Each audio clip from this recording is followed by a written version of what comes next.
Welcome everyone. Thanks for being here. And we'll dive right into this. So this is overcoming your lower back pain and sciatica naturally without medications, drugs, and surgery. And the clinic here is 5 years old. I'll tell you a little bit about myself and the start of the clinic. We've been fairly consistent in those 5 years. We've done lots of educational workshops like this. I'll give you an introduction to the clinic, a little bit about my personal story, and then you're here for you, you're not here for me. So then I want to hear about what you're struggling with, so that when we present some information, that I'm sure to include content that's pertinent to you. We're going to uncover some common contributors to lower back pain and sciatica for individuals that commonly show up at these workshops. And then we'll have a chance to see what we call a 5-minute miracle. That's lots of fun. And then we'll go from there and see what next best steps are. Fair enough? A couple of housekeeping things. There's 2 restrooms here. One is through that door, the second door on your right. And the other one is straight across the hall to the right. If it's too hot, too cold, let me know. If you can't hear me, let me know. It's been a long clinical day, a long clinical week, so if my voice drops off, just give me one of these. Hey! And we'll get rolling. Fair enough? Yep. Okay, super. So we help people achieve greater mobility and strength for their active life without medication, drugs, and surgery, even when nothing else has worked. That's been our mission since the beginning. For those of you that don't know me, I've been in practicing clinician for over 30 years, nearly all of that in Oshkosh. And I've had the privilege of training as a fellow in the American Academy of Orthopedic and Manual Physical Therapists, which means absolutely nothing to you guys. It just means that I took a deep dive into the literature and the research and practical applications to help individuals efficiently and effectively with pain relief from head to toe. And be around for a while, you help a few people. We have other clinicians on staff, including Dr. Rebecca. She's a phenomenal clinician. She's got over 10 years of experience. She's got a specialty in Gary Gray functional science. Our clinicians were in class this weekend, actually sitting similar to where you are. We had a educational team come in and teach us about how to improve strength and performance in active older adults. This weekend, we're going to Chicago to help learn more about her specialty so that we can help people even further. So we're pretty bullish on education. She won the Physical Therapist of the Year for Physical Therapy Wisconsin in 2019. And she's been with us over a year and a half, and I know why. She's phenomenal, does great work. Dr. Jessica joined her team, I think it was June 1st or July 1st. And she's our newest member. She's certified in vestibular or inner ear systems. And she is also certified in dry needling. And she's a graduate of Marquette University. Her mother, interestingly, actually worked here part-time. She comes from a family of physical therapists. She actually worked in this office for a clinician that actually designed the space that we use now. So it's kind of cool to meet up with her mom. And then Gina, physical therapist assistant. She's has been with us since the first of the year. She's getting after it with specialty in pain relief and sports recovery massage. She's certified spine specialist, certified in shoulder and upper extremity issues. We have a great clinical team. There's one more. Lori Shates is an occupational therapist. She has everything about edema, lymphedema, and holistic intervention. She was the call that I made when I wanted to start a practice to say, hey, look, I think it's time for you to come join me on this journey. And she was with us since the beginning. She's got over 30 years. She does teaching for lymphedema across the country. And she's helped a few folks in the area too. So we've also got support staff. Tonight you've got Erica. She's a kind of an office lead. She's been with us with the inception in January 2017. Erica is my daughter, by the way. She's got a degree in business administration and marketing. Open up a flip chart. This is kind of the story. I got out and said, what is going on? Despite growing evidence of the benefits of non-drug, non-surgical care, the medical community continues to rely heavily on prescriptions, procedures, imagery at a rate that's not necessary, which ultimately leads to higher costs, not necessarily better outcomes, and more people going to surgeries than we need to be. The research is coming in more robust, and yet they're not responding, right? It's just for whatever reasons, there's some discussions about why that might be. I'm not sure, but I couldn't handle it anymore. My head wanted to explode because I live in this community and my friends and neighbors are told certain things. I said, this has got to stop. We need a resource for individuals who want a different option so they can make a more fully informed decision. I'm not in the business of telling people what to do, but there's something that we know. There's a concept called evidence-based practice. I don't know if has anybody heard of that before, evidence-based practice. Are you a nurse by chance? Okay. Great, lovely. We get a lot of nurses here. So evidence-based practice is reliant on three things. The most important thing is the patient perspective. What do they want to do? The next thing is, what is the experience and expertise of a practitioner in front of them? And the third piece is, what does the research say? When you get good convergence between all those, when you have a patient who's exposed to a number of different options and gets to choose something, you have a provider that's willing to do that, and you have some research that supports it, your chance of positive outcomes goes through the roof, right? But if you don't know of all your options, how can you make the best decision, right? So that's what we're about, is opening up people to options, and that's the thrust of what we do. Obviously, in these discussions, we make introductions, and we hope people become part of our world. That's not the primary intent. The primary intent literally is education. We do these things at senior centers, residence facilities, church groups. If you've got groups that want a presenter, I'm happy to present on a wide range of topics.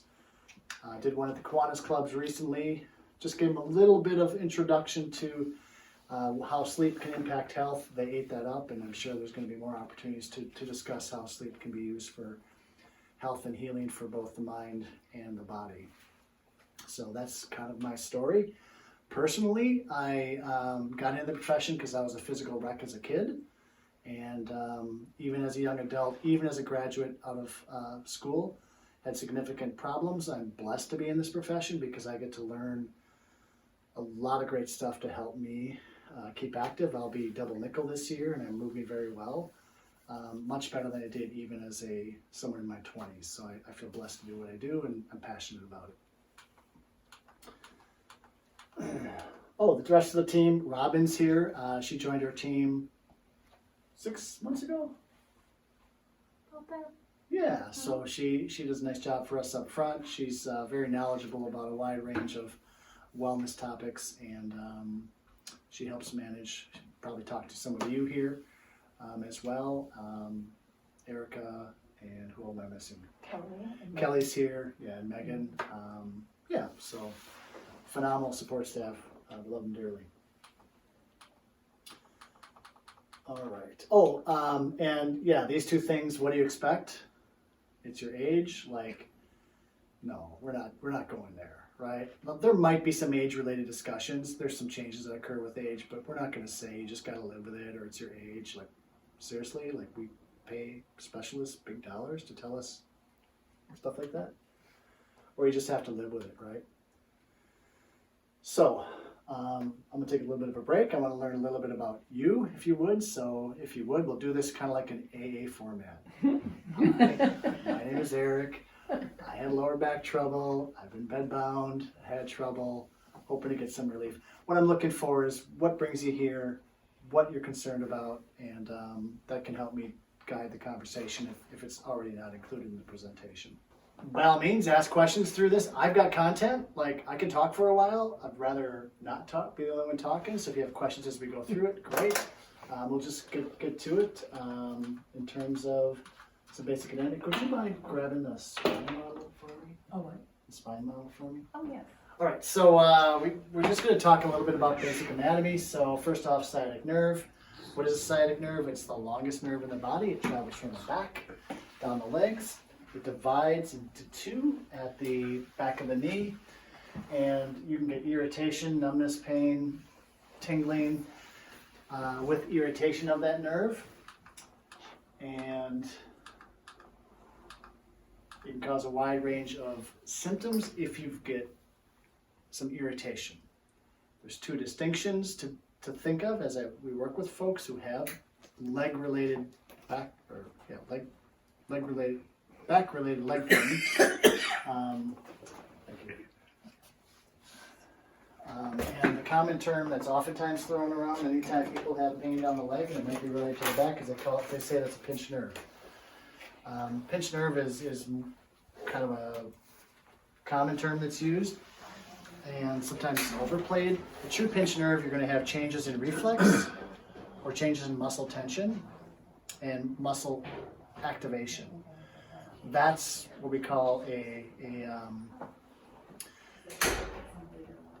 pinched nerve, if you will. Oftentimes you can get irritation in the back that causes pain down that nerve just from an inflammation process, and that's called lower back referred pain. So oftentimes people are unnecessarily scared when they have issues that relate to back and leg pain, and they think they're like, oh my goodness, this is the worst ever. But unless there's worrisome signs, most of those things can be managed conservatively, that is, without surgical intervention. So does the sciatic nerve start right there in the middle of the butt, or where does it start? Versus you have all these discs that are out of whack, and I know, like for me, on one side it was from the disc problem, but on now it seems like there's something in the middle of the butt, Sure. and it goes down. So there's a difference. It's a great question. So your lower back, you can kind of think of the nervous system as kind of like I-41. You've got, there's a north traveling route, there's a south traveling route, and those would be corresponding to the nerves that travel up to the central nervous system, the brain, and the other nerves traveling down the spine that go to the individual vertebrae area and then go out through the on and off ramps, right?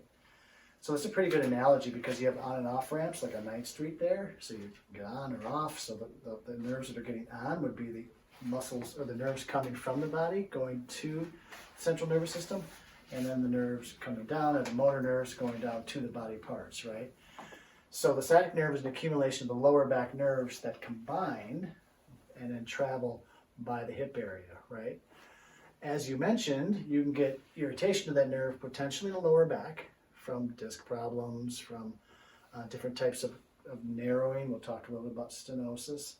And you can also get it from irritation in a couple of butt muscles, the piriformis muscle, or oftentimes we find it from the tightness in the hip joint capsule, which is we'll talk about the hip joint because it is an unrecognized area that causes trouble. So first question is, where does the sciatic nerve start? We'd say the lumbar vertebrae. It's the conversions of those nerves that travel down a track through behind the butt area, behind the back of the leg, right? It's important to think about that because there's different strategies to work with an irritated, jacked up nerve. We talk about mistakes that back pain and sciatica sufferers make. One is do nothing. None of you are doing that. You're coming here being educated. I'm not even agreeing necessarily fully that the longer you have the pain, the longer it takes to get relief. Yes and no. I mean, if something's been around for a while, those nerves kind of get used to being jacked up. Your body kind of stiffens up into that pattern a little bit over time. I think it's more a matter that habit is ingrained in your body for a longer period of time. But, so there's no benefit to waiting. I guess that's what this slide is pointing out.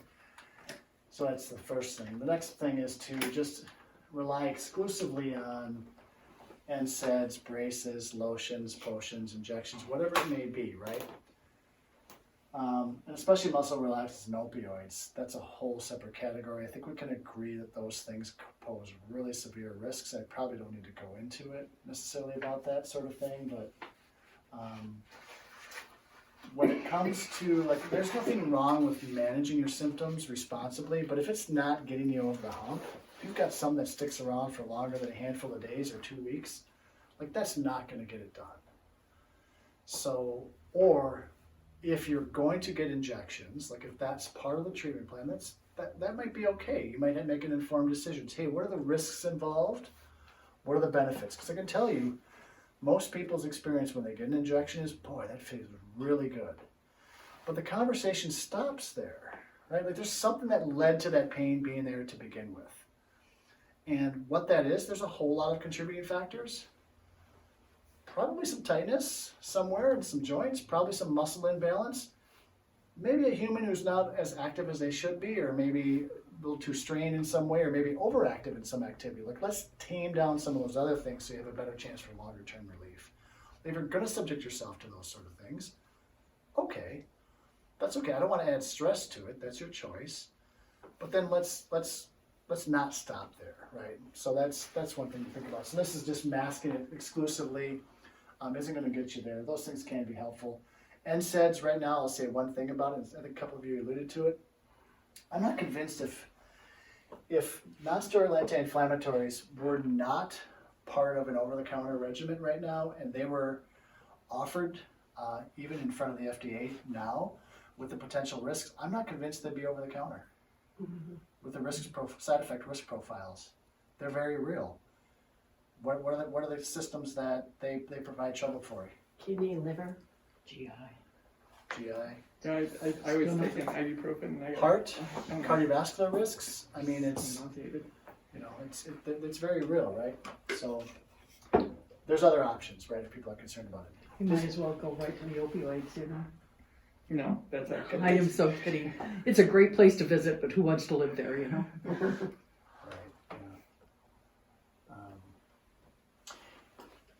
Yeah. I could talk about the opioids. It's really interesting. I would, another day. And this is what I say. I think holistic there is with an H. It actually should be a WH, like holistic, not like crystals and that. And I'm okay with that stuff, right? But I'm talking comprehensive treatment, right? And we're going to talk about the phases of plan of care and why I'm frankly really enthused to come to work every day. Like we do some really cool stuff. We can calm systems down. We can create more mobility in joints. We can provide some pain relief. That's not what we're about. We do that so that we can help people move better, so they can get a plan, get stronger, back to things that they enjoy doing. Pickleball, crawl under a car, just walking normally. Fixing that Jeep and not having to worry about can I get up and then get up, so that's the exciting stuff, because you can relieve your pain a lot of ways. I mean, we could all go down to the corner bar and have a couple drinks and our pain's going to be gone for a while, right? We can travel up to Michigan and get some medicinal marijuana if we're inclined to do that, and that'll relieve the pain for a little bit, but it's not going to change your system enough to give sustained relief to allow you to be a better, stronger human being. We have a squat rack and deadlift over there, and some of you have been here, have been doing some of those, right? We want people to get strong, right? The point isn't to turn people into bodybuilders or powerlifters, it's to help people prepare for the stresses and strains of life. So that's why I talk about holistic treatment that looks at my introduction to hands-on care was through chiropractic, right? They're my brothers and sisters in arms, right? Like, that's a whole lot better than a lot of other options, and that makes sense. They make more sense to me than anything, right? I didn't choose to go into the chiropractic profession. I like the choice that I made because we're specialists in exercise, right? We can help people get back to more robust strength and living. And then relying exclusively on surgery or injections to get back to your active life. Talked a little bit about that. Like if you're going to have an injection, at least have some plan afterwards. Like how you're going to keep that inflammation down, how you're going to get that strength back.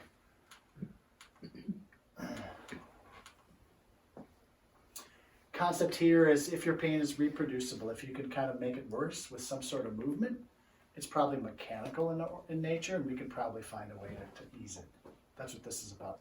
If it's the same pain all the time, doesn't vary with movement, doesn't vary with activity, not sure, right? That's still a situation. But when we know there's a change in activity that causes a change in your pain, that's something that we start to increase confidence that we can help.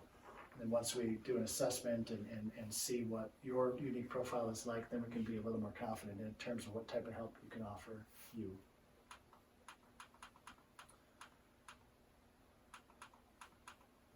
Three ways to handle pain: ignore it, none of you are doing that. Alter it, meaning let's just slap something on it, let's take some NSAIDs. Some of you talked about that, and then I just say properly handle it. Like there's approaches to take a look at comprehensive management.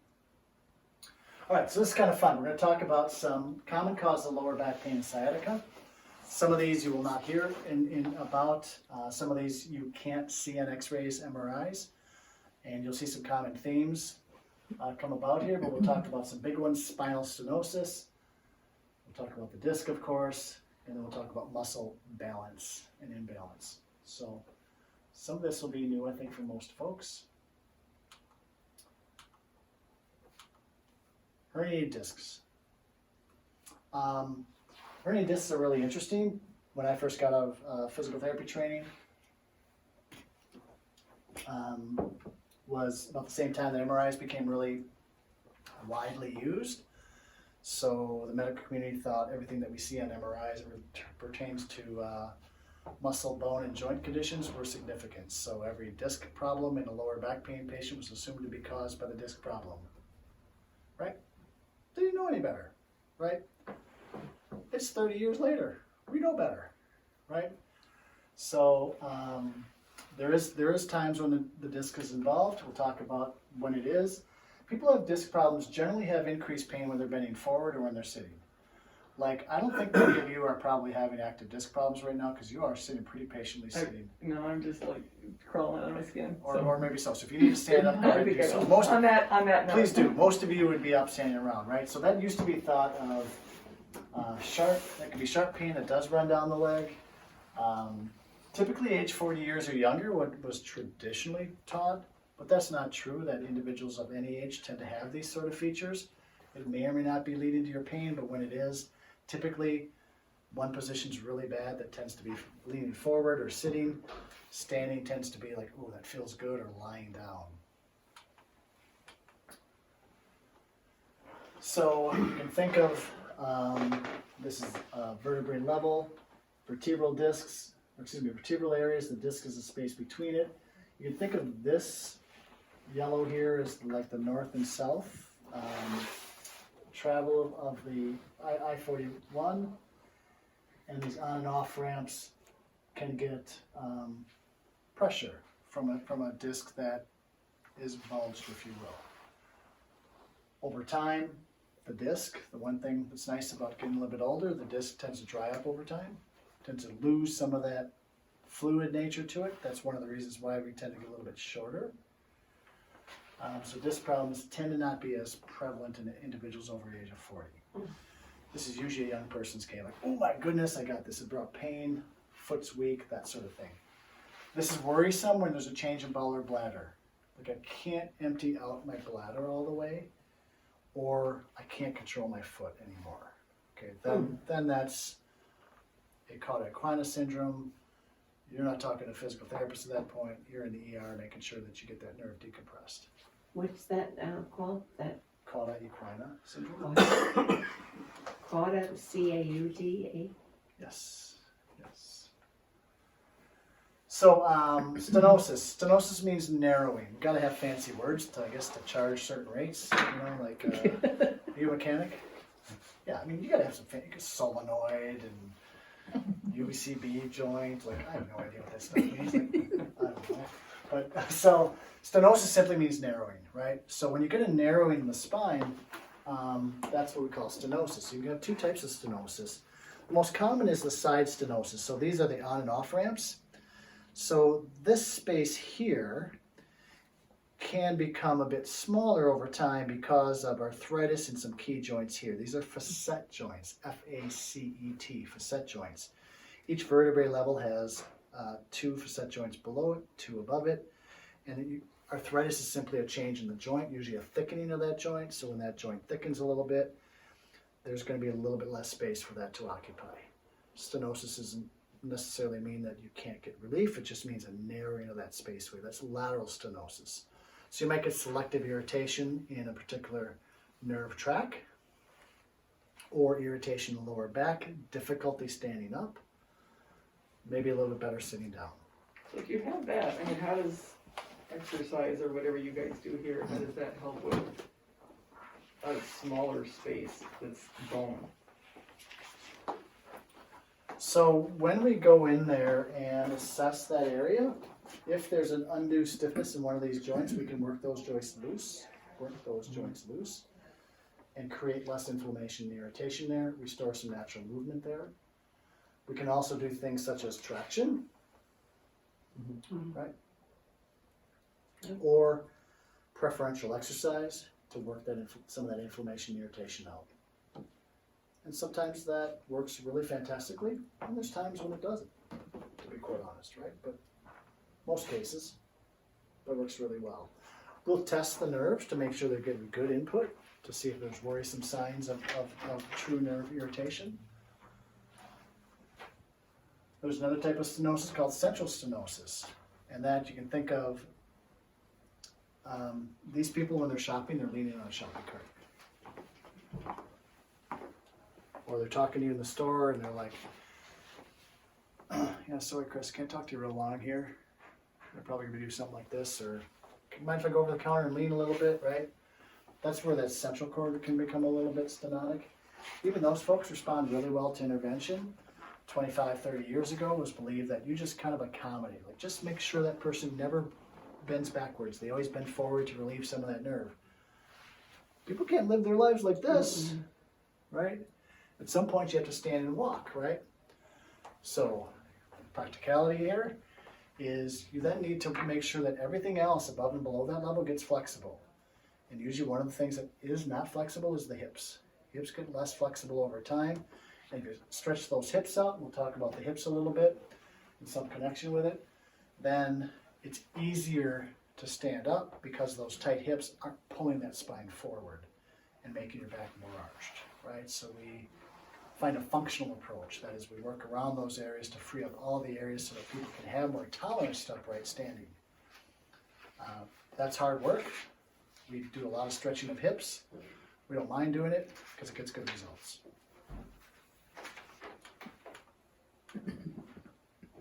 Muscle instability. This is one of those things that there's two types of muscles here. The muscles you see here are the muscles you'd expect to see on a well-developed bodybuilder, right? The muscles of movement. Those are what we call phasic or active muscles. They're capable of high degree of muscle activation, but not for a long period of time. There's only so many pull-ups somebody can do, right? The deep muscles next to the spine are postural muscles. These are the deep muscles that support your lower back. Those muscles are capable of contracting a little bit for a long period of time. They each function quite differently. These should be relaxed unless you're ready to move. These should be slightly active. When the role becomes reversed, when the muscles of movement stay active for a long period of time, when they should be relaxed, and these muscles turn off or are out of balance, then muscles start to reverse function. It's not good. Then you have abnormal forces acting upon the nerves and joints of the spine. Muscle instability is common for people who get maybe a painful catch. Pain with change of positions and can't get up from forward bending. Real commonly. Painful catch. Well, they're kind of like, oh, I can bend forward and I'll say, ooh. Oh, okay. No, I'm okay.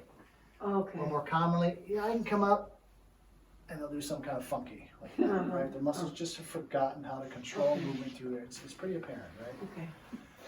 This stuff you don't see on a CT scan, MRI, can only be done with a proper, if you will, physical examination and probably history, right? That is talking to somebody and finding out how their muscle responds. So that's one that's not commonly understood.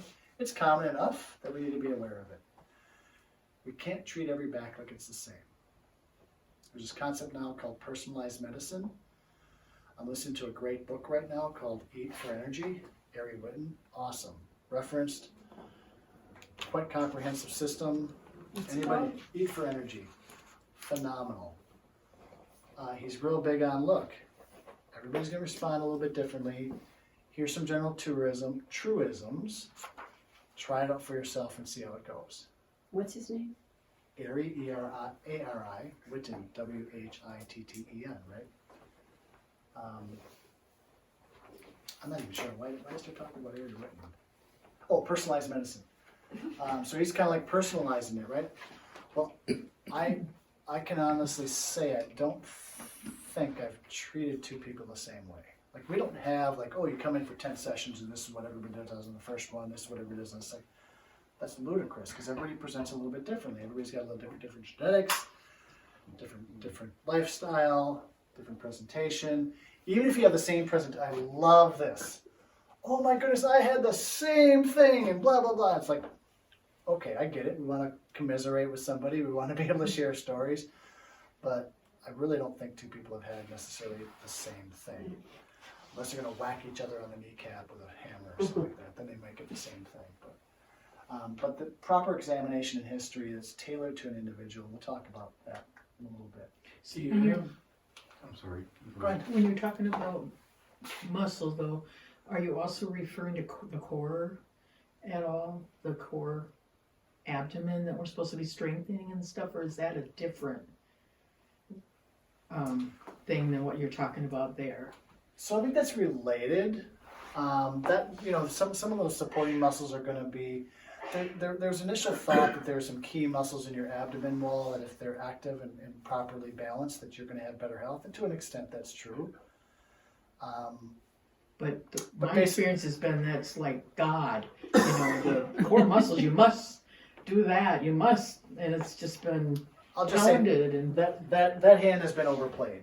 Let's just say that, right? I mean, they did this great study, and a lot of this came out of this project out of Switzerland where they talked about spinal stabilization, and then Joseph Pilates' approach. Mhm. That's a really sophisticated, cool approach, right?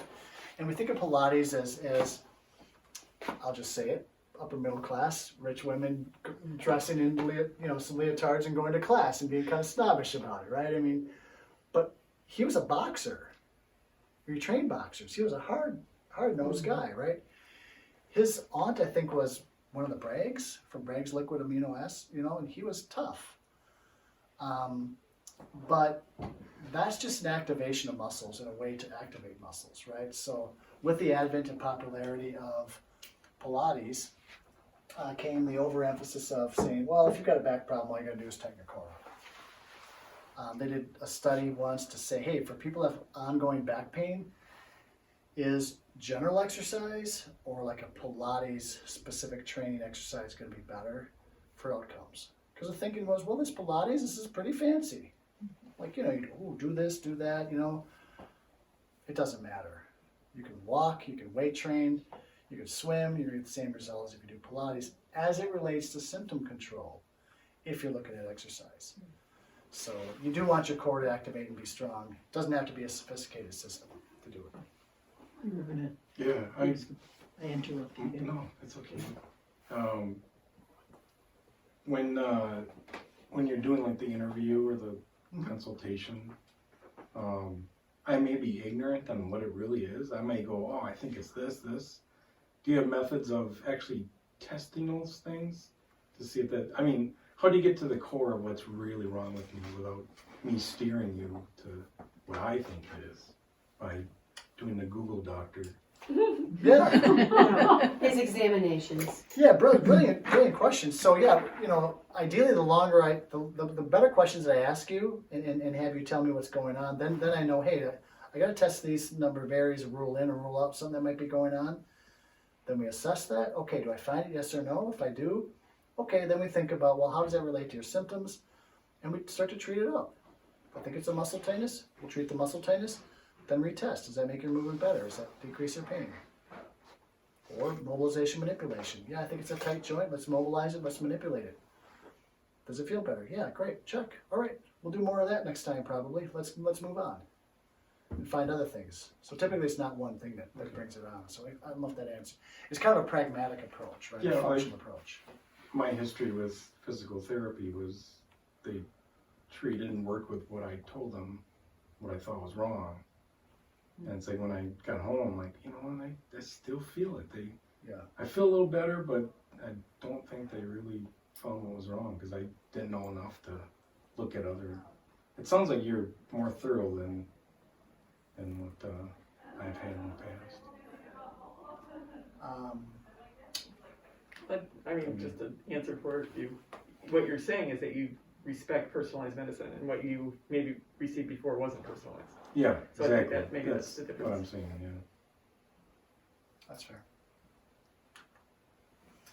Nerve pain and irritation. Now this sounds silly because of course anytime you're hurt you think nerves are involved, but the nerve irritation become a thing of its own. Nerves can become hair triggered. That is, they become overactive, right? So this is common in pain that never seems to go away. Like it just always is with me no matter if I am active or not. It's going to be common for folks who might have very little activity but their pain lasts for a long period of time. It doesn't take much to jack it up. It stays jacked up for a few days until I come back down. These folks kind of wait and they're like, well, I'm going to leave that work pile up and then I'm going to get it all done in one day because it's going to trash me for a couple days. Right? That's this kind of pattern. So the nerves actually themselves get overactive. Like noisy neighbors. Kind of think of those old school days, you know, when houses are real close together, no air conditioning and it's really hot. Like you're at day 5, it's 90 plus, no wind, humid. Like things get a little tense in the neighborhood. All the windows are open and everybody's jacking each other up. Some car alarm goes off or some car, you know. It's upsetting, right? So your nerves get upset and then irritate other nerves that are upset. That's what this is. This does not generally show an X-ray, CT, or MRI scan. It's only going to be detected with a proper kind of history and listening for signs and symptoms. This is, by the way, one of the things that can change most dramatically. This can happen like after surgeries, like long after fusion surgeries or long after surgeries, or those individuals that might have other medical conditions that might tend to jack up their nervous system. Maybe things like rheumatoid arthritis, Lyme's, that sort of thing. Their nervous system is a little bit jacked up and needs to be respected and addressed. All right. So this is really interesting work. This is from 2014. This is a major project that was done. That was a while ago, almost 10 years ago, right? I mean, ish, right? Mm-hmm. What this is a chart showing what are the abnormalities of the lower back as seen on CTs and MRIs in normal, that is, people who don't have any current pain in the lower back. So what this represents is individuals in their 20s, 40s, 60s, and 80s. How do you get these samples? Well, individuals have MRIs for all sorts of reasons. They might be looking for, oh, does this person have an appendix? Does this person have some sort of issue going on with a part not related to spinal pain? Well, they can collect these MRIs and CT scans and analyze them later on. So these individuals are asymptomatic. They don't have any pain presenting to them, but they can flip them by a radiologist who is a specialist in reading those, and the radiologist says, yep, that's a disc bulge, that's disc degeneration, that's a facet irritation, that sort of thing. So the ones to pay attention to are the ones in blue, called disc degeneration. We'll talk about that a little bit. Disc bulging is in green. And we'll just say facet degeneration is in this kind of orange here, right? So in people's 20s, we'll just talk about disc degeneration. More than 25% of people have disc degeneration. What does that mean? It basically means that the space between the vertebrae look a little bit different. There's some spurring on those vertebrae, and it's some arthritis, some changes in the joint. Again, in their 20s, 25% of people already have that who don't have any pain. Moving up to the age 50, over darn near 75% of individuals, right? You see the pattern. In the 60s, over 75% of people have that. And if you're blessed to be on the planet for a full 8 decades, you're going to have disc narrowing, right? They call it degenerative disc disease. That's an awful term that should be thrown out, right? Just means that, hey, your x-ray now, compared to 5 years from now, compared to another 5 years from now, it's going to start to look different. That's a normal age-related change that we didn't really know was age-related normal. It just happened to be that we thought years ago that that was going to be the only cause to people's problems. But it sounds like, hey, if I get disc degenerative disease, I'm going to end up in a wheelchair and not be able to walk. Those are normal age-related changes. Similarly, this facet degeneration just means there's arthritis in those facet joints. Fairly similar pattern in the 20s. It's common to a small degree. Once you get up into the 80s, over 75% of people have some of that, right? So normal age-related changes. I could have just about cried the first time that I heard somebody tell me about their MRI results. They were found to have some arthritis in their spine. And the verbiage from their nurse practitioner was something to this. Sue, you have normal age-related changes in your spine that reflect some arthritis. Nothing to be concerned about. The best treatment for you is to get active, stay active, and do some self-care. No need for further referral. Beautiful. Now, that's like a 1%er of the time. Typically, that individual, my goodness, you've got disc degeneration. We got to refer you to the neuroscience group and get you a workup. Oh my goodness, this is bad. Start talking about injections. Start talking about, well, if that doesn't work, then we'll go to the next level. Nerve ablations, surgery, that sort of thing, right? So when you get findings on MRI and you present with pain, there needs to be thinking going on, thinking by the clinician, like, is this really something significant that's causing a problem, number one? Is this a normal age-related thing, number two? And do we really need to bring out the heavy guns on this, or can we treat it conservatively? Just wanted to show you that there's solid research. And this isn't opinion. This is done by radiologists, and this research project has been repeated multiple times over the years, all across the world, for neck conditions, for knee, hip, thumb, wrist, all over. Very similar pattern. So it's kind of funny because I had an MRI and I had like 4 different areas with degeneration and bulges, and I was like so concerned, and I took it to a back surgeon in Tampa, one of the best in the country. He basically dismissed me, saying, "There's nothing I can do for you. None of it." I'm like, "Yeah, but look at this. I got bulging, and I got this, and that.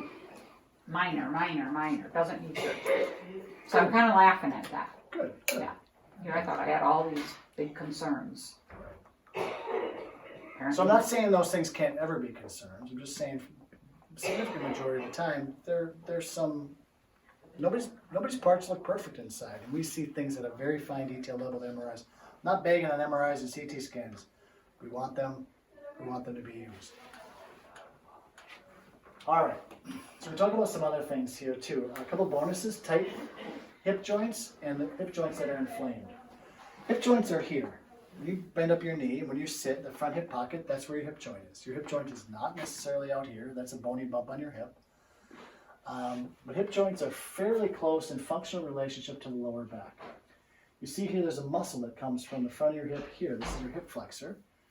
And if there's tightness in the hip, there can be an alteration in the way this muscle pulls on your lower back.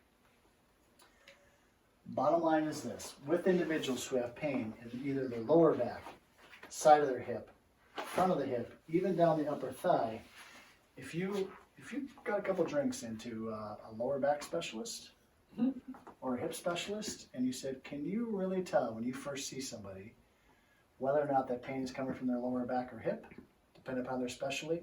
If they were being honest, they'd say, yeah, probably not. Right? So oftentimes the hip joint causes pain that can even extend up to the lower back, and oftentimes lower back can cause pain that radiates down there. Bottom line is what we find functionally is if there's a problem in the hip, let's treat it. We can mobilize that hip joint, we can stretch that out, teach people to keep it calmer, and typically lower backs are much happier because of it. Vice versa, if someone comes with front hip pain and they're in a lot of problem, we're not going to stop with treatment there. We want to look at, does that back move well? Because we don't move as a hip. Right? You move as an integrated unit, right? So, but basically that's that lower back hip diagnosis conundrum. And if you're not looking for it, you won't find it. So let's just assess both of them. So when we do the trial treatment, we'll probably take a look at how that is done in the context to increase our confidence that that area needs to be addressed or not. There's another condition called Main syndrome, TL junction. So you got 5 lower back vertebrae, and then where your ribs start, that's T12, and that's your thoracolumbar junction. There's a small bundle of nerves that come from that area and run down to the back of the hip and even to the front. Those nerves are illustrated here towards the back and can even come around to the front. Irritation in that mid to lower back region can cause pain that seems to be like a lower back or even hip problem. Some of these people even get pain into their labia or genitals, or not fun, right? Is it Restricted to women? No. Okay. I probably treated folks for about 26, 25 years before I even knew about this, right? So, medical management says, hey, look, if we think we have a problem there, we're going to inject that joint and see if that clears up. Calm that nerve down. We don't have to do that. We can mobilize it or manipulate it. And then if their symptoms are changed right away, then we know that that's involved. So this is always a consideration for people that have ongoing lower back pain. Never really been cleared up, doesn't really change a whole lot. So we always want to check that vertebrae level up a little bit higher to clear that out. That's called the main syndrome. I kind of led the discussion. Can you have more things that happens at once? For sure, right? So that's a number of things that can go wrong with lower backs, right? Like I took a wilderness first aid course once, and after I took that, I'm like, I'm not sure I want to go into the wilderness anymore. Like I can handle a stick impalement in the eye. Like if you get that and you're out in the wilderness, you want me along because I can help manage that. But you don't want that, right? So it's kind of interesting. You know, there's a number of things that can happen. We talk about a number of things that are common in the age of folks that tend to show up for these sort of things. That's a pretty good representation of things. Based on that, any questions so far? I like that you asked some questions. Yes, sir. You know, I can walk 18 holes of golf. Doesn't bother me a bit.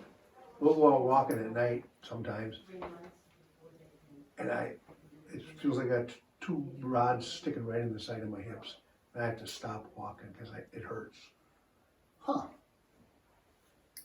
He's on pavement instead of grass. Could be. You're like, I'll just throw that. You know, out I'm there just, for you. it just, you know, because we did that this last week, and we were walking. I had to stop a couple of times because it was like. Are you wearing the same shoes? Yeah. Well, no, I wear golf shoes when I'm golfing, but So wear the golf shoes and see if it changes. Control the variables.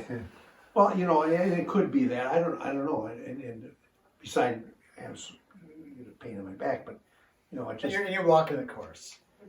yeah, on the grass and everything, and then you walk it on the street or gravel or whatever, and it just. I mean, I don't know, from a practical standpoint, I would say, you know, at least with golf, you're getting a full rotation. And I'm Amongst that, so pushing a cart, you know. so you're varying your movement a little bit more. That could have something to do with it. Also, could be that the surface is a little bit more. I just didn't impactful. know if I had to take a walker with me while I'm walking on pavement to get rid of the. As long as you have to bring your golf club along. Start swinging away. No, I mean, and that's just started in the last, 6-8 months? You know, before So- that. So chances are, if something like that brings it on and we do an assessment, we'd probably find some sort of imbalance in your hip band or lower back that would reasonably be contributing to that. We could treat that out and then have you test that out again next time. Yeah, because pre-COVID, I was walking 5 miles a day every morning.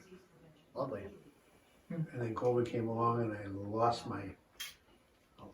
my sense of direction. And really, Everybody. Yeah. you know, That's right. and I get in the car every morning. I ride by. I used to walk from we live over in Willow Springs. I drive over to Festival Foods Park in the parking lot, or park in the bar parking lot. Walk all the way around there, and then walk around the hospital a couple of times. And by the time I got home, my meter said I walked over 5 miles. Nice. It did 6 out of 7 days.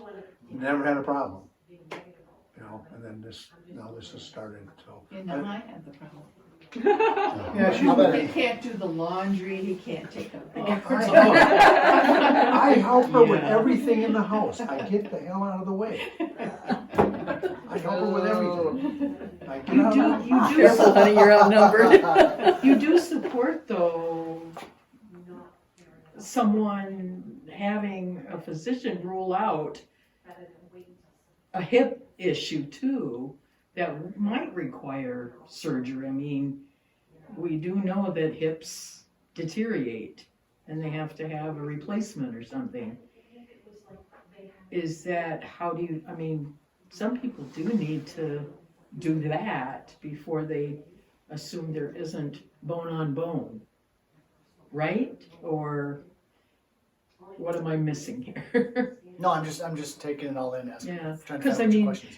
If So- someone came to me and said that, I'd want to rule out physiological, things that truly could need something beyond what physical therapy could do or something, there are things, just like an appendicitis, that have to be dealt with medically Sure. before you can. Well, let me ask you this. How would you feel if you had a hip replacement? How would I feel? Well, I don't need one, so. How would you feel if you had a hip replacement and you found out that maybe you didn't need one? Well, but that's up to the physician to do a thorough, Yeah, I guess. I mean, that's why we have orthopedic physicians, and there are good ones and there are not so good ones, just like all over the world, there's all sorts of those. But I would never want someone to come in and not rule out, I mean, you might be able to tell that in your assessment that, hey, this is beyond, you've got bone on bone and, Yeah, just so- like the knee. So I want to start with this. There are individuals, so individuals are on a bell curve. There are some individuals on one end that will not, under any circumstance, have a surgery. Right. Like stubbornly. Like everybody's telling them to have a surgery. If you come to me and you complete, a number of sessions, I'm like, look, this isn't getting better. I think you need a referral. Right. Then I think you've That's what I'm done some talking due about. diligence, right? Yeah. On the other end of the spectrum, there's people that can't wait for the next surgery. Oh, Like if they've got insurance that'll pay for it and they got a surgeon that'll do it, they're there. yeah. I got a fishing buddy And like they don't that. understand. I got a fishing buddy like that. I'm like, dude, I don't want to mess with his mojo because that's his decision, right? He's got insurance that'll do it. So far, it's a free country. He can choose that, right? He's got a surgeon that'll do it. Great, good luck. Wish you well. I'll be here if you need Right. some rehab afterwards, right?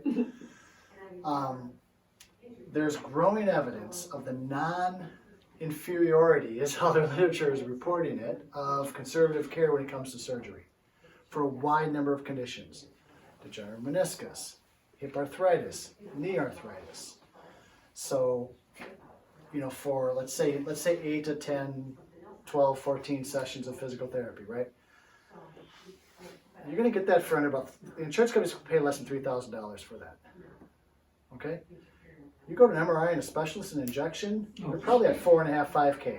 Yeah. And the At likelihood least. of those, any one of those, and you having surgery is pretty high. At times it's necessary, right? I'll give you a story. I worked with a retired orthopedist who came to me and he had some trouble in his hip. He's a fairly active guy. And he said, yeah, I'm retired now and I had this hip tightness. And he says, Eric, I really think that it's just tightness and some morphology in my hip. He's a smart guy. He's trying to sound smart in his head. I'm like, I don't think you do much for me. I'm like, I don't know either, right? Like, let's work with this. So he started telling me the story. He said, yeah, I got my own x-ray results. He had to go to his primary care doctor to get his x-ray results. Gets them, he looks at the x-rays themselves and he says, mild arthritis at the best. He reads the radiology report, moderate to severe. The same x-rays. His words, not mine. I think the radiologists have been badgered for so many years by orthopedists to up-report the findings on MRIs that they've finally given up. That's a pretty damning indictment of our healthcare system. Yeah. My brother had the same experience with prostate cancer. And that is not the first time that I've heard something like that, right? And this is a gentleman that I've known for a long period of time and I have a huge respect for. He said further, look, I regard myself as an orthopedic specialist, who happens to do surgeons. Most surgeons see themselves as surgeons first, Right. right? So, Well, they're Yeah. also scared of missing stuff because it's so litigious. I mean, there's a whole number of No one reasons, right? sues because you said something was worse than it is. They only sue when you say it's better than it is. Yeah, So but- there's fear. Yeah, I mean, So you're able to tell if someone is just like, this is more than just, You're really not.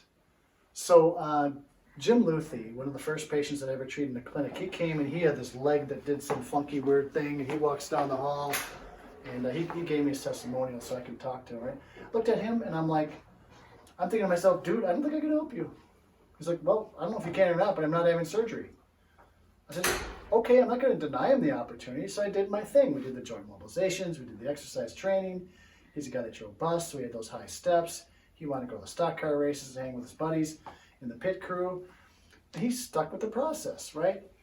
Is his walking perfect? No. But he got substantially better. He had a set of exercises that he can do. And he was living his life, right? So, right, for him, he didn't care if he had a little bow-legged and looked a little bit funny, right? So that's what we're trying to do. We're trying to restore function. First project for hip that I saw that you can manage hip arthritis without surgery. Hoaxem, a study from, I think it was in the late 90s. Lots of manipulation. And we do a lot of that here. Like they showed it on video fluoroscopy, which for those that don't know, a moving x-ray, a crap ton of radiation. I don't think they do these things anymore anyways, but they show that hip joint, clunk, clunk, clunk, clunk, repeated mobilization. And we're holding that leg and we're bam, bam, we're stretching that thing out and it feels like someone's pulling that hip up and we're stretching that joint capsule. We're getting input to that joint. We're changing the scene of that. And then what are we doing? We're strengthening that area. That person's doing some strong glute ridges. That person's doing some weighted squats. The person's working those muscles so that they get some muscular support for that joint. So that joint, and in that study, the people that had worst arthritis on x-rays did the best. How do you fill in that? I don't know. You don't have to fill it in. That there is going, arthritis means a joint has changed somewhat structurally. Right. We don't need to replace every joint that has arthritis in it. But if you're in a lot of pain and it's just bone on bone and So here's the thing, if one's open to it, go through a trial treatment. 5-6 sessions. Are you substantially better in pain and function? If not, okay. well, I'm just trying to understand it physiologically how I've done a different error than what you're or whatever, and so I want to understand. Yeah. Just trying to understand. The other concept to keep in mind is that your body's in active stage of remodeling all the time. Right. That's why we breathe. That's why we drink. That's why we're taking food. Those are atomic particles that become part of your cells that change over. Cell by cell, our bodies change. So if we can change the forces that go through our body, then we can have, if you will, a somewhat improved structure at the end of it. It's good to hear. Sleep too. Remember you started with that? Oh, sleep is huge. So I'm an exercise guy. I was a fat out of shape kid. So for me, in my mind, exercise was always king, right? Like, and then you had to take care of a diet, and then there's something about the sleep, yeah, whatever, right? Sleep is foundational. Yeah. Like if you're not fighting to protect your sleep and get good sleep, like you should be. And the second is let's not eat the average American diet. Like that is gonna increase our inflammation levels. Like it's not a matter of being svelte or not. It's a matter of is that diet supporting health, and the average American diet is not. Then let's get some reasonable activity rest. Let's get some treatment for conditions that need treatment. Then we have a nice foundation. I love supplementation to calm down irritation, curcumin, collagen, fish oils.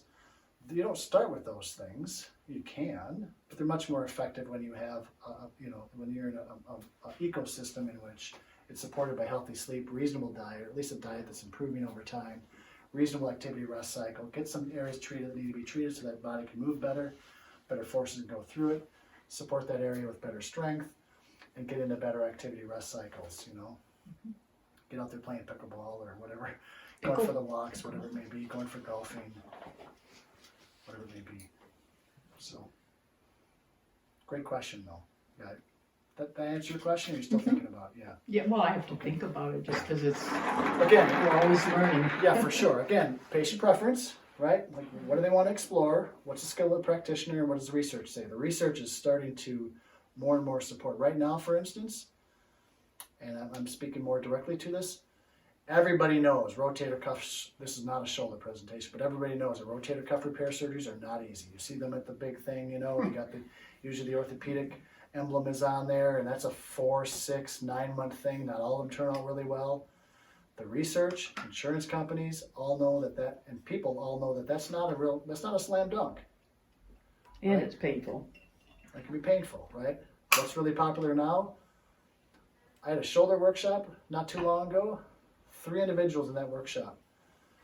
went to a provider, went to an orthopedist, they were told they advised them they had shoulder pain, took an x-ray, let's do a shoulder replacement. As the first line of treatment. The first line of treatment. They don't have enough research to show the non-inferiority of conservative care from shoulder replacements to non-conservative care. We have the literature for rotator cuffs. That's why not many of them are being done anymore, as many are being done. And that surgery needs to be done at times, right? Both the shoulder replacement and that, but not at the rates that are being prescribed. So I think the assumption that we have to replace that bone-on-bone joint, I think, is not necessarily true. Especially if you have a preference to choose something else. Is there literature that compares America to the rest of the world in how often surgery is recommended as opposed to other kinds of alternative care? I don't have enough of a command of the literature, but I think there's hints of that, but I don't know. I mean, there most likely is. But You should get on that, maybe Google it. Get on that. Google researcher instead of Google medicine. There actually, I know there is some, just partly because of my brother, but like where there's socialized medicine, where there isn't the profit incentive to do surgery, it's like a very different landscape for what's recommended and what's done, and the outcomes are really positive for the non-surgical. So it's out there if you want to find it. In your spare time. you want yourself or other people to stop worrying about you, that's a good time to consult. These rooms can never be big enough. I can't play with my grandchildren. I cannot carry my youngest. I can't. And that's really, for me, that's a very serious thing. Because my daughter doesn't trust me to take care of them anymore because I can't physically do it. That's my guiding thing. For sure. That's meaningful stuff right there. Yeah. And you want to aim towards getting stronger, right? So we'll obviously people here are interested in minimizing drugs and injections, that sort of thing. But the thing that I like, that I'm jazzed about on my drive to work every morning, is that I'm really excited about is modern evidence-based practice. Our practicing doctor of physical therapy provides pain relief through joint mobilization manipulation when necessary. Cracking your joints. We're not going to crack her joints, right? But can address things in the joint. We can provide deep massage work to muscles that are jacked up, to calm those things down, targeted massage work. Develop an exercise prescription that is individualized to that person, progressed over time, things for pain relief, things for flexibility, and then eventually things to direct towards a strengthening program where we develop robust strength to manage the things that you need to do. Even leaning forward, you need strength to control your body. Managing strength so that you can pick something up off the floor. That sort of thing. You need to be able to do those sort of things so we can guide those sort of activities, right? You actually had pickleball on there, didn't you? Right before travel. She just changed it. Well, travel, I mean, and particularly travel. I mean, traveling's hard work, right? Sitting on those Oh my planes and gosh, it's- adjusting to new beds and having flight delays, standing in line, all that kind of stuff, right? Driving cross country. Driving cross country, right? We can provide pain relief through dry needling. Dry needling is simply the use of acupuncture needles without injection into areas that are bothersome. We can provide an information pack about that. I can answer some questions afterwards about that, but dry needling can calm that pain level down quite a lot, help to calm inflammation down, decrease that nerve sensitivity. So, doctors of physical therapy are the providers of choice, in my opinion, for what's best in conservative care with an attention to natural healing so that people get back to their active life. So, and we're going to want to decrease our pain and inflammation. That's kind of phase level number one, right? Number two is we're going to correct some of the causes that are contributing to that, right? There's a number of other things I'm sure we could find with her in a physical examination, right? And this, we cut the obviously the subjective history quite short with that, but there's more things that we need to address there, right? There's got to do a deep dive. Not everybody's got that much going on, but it's still important. Then we want to build strength within that newfound range of motion. And the last stage is building resiliency, building strength so that we can be more tolerant of the things that we want to do in everyday life, whether that's just managing our house, managing children, whatever it might be. So people get pain relief in these two phases, but here they get the full benefits of treatment in that they can start to develop a personal plan to get themselves more robust over time so they're less reliant on us, they don't need to come in here and get their leg pulled or back slathered up as much, right?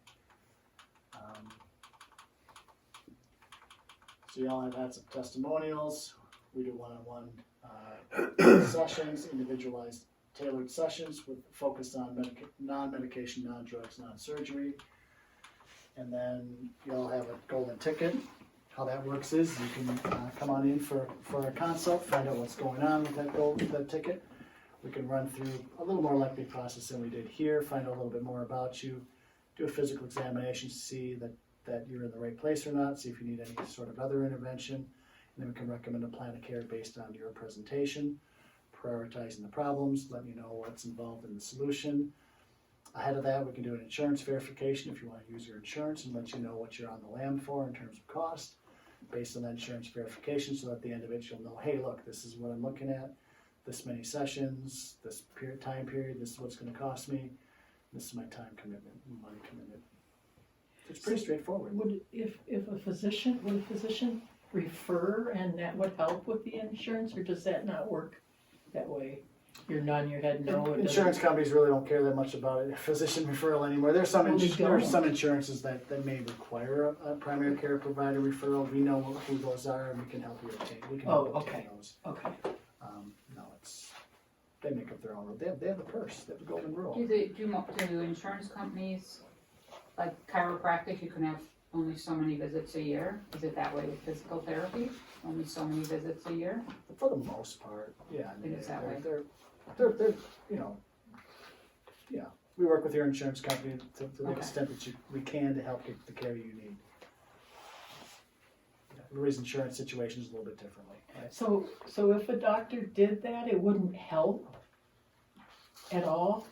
Because I know my physician would say, yeah, do it, so, Might help us all feel better. It might make the notes a little fancier. but it won't They help don't- with the pain. They don't read the notes. No, I mean, it's yeah.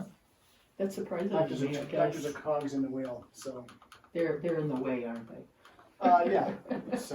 Well, after they told me just to take drugs, I didn't even tell them I was coming here, and my insurance is covering just fine. But it does depend on the Didn't insurance need to company. tell You them. need, but they It does, yes. they will tell you before you ever. They go You through You it come in all. for I the just, free thing and they can, yeah. because I have good insurance, but Yeah. They actually knew before I left.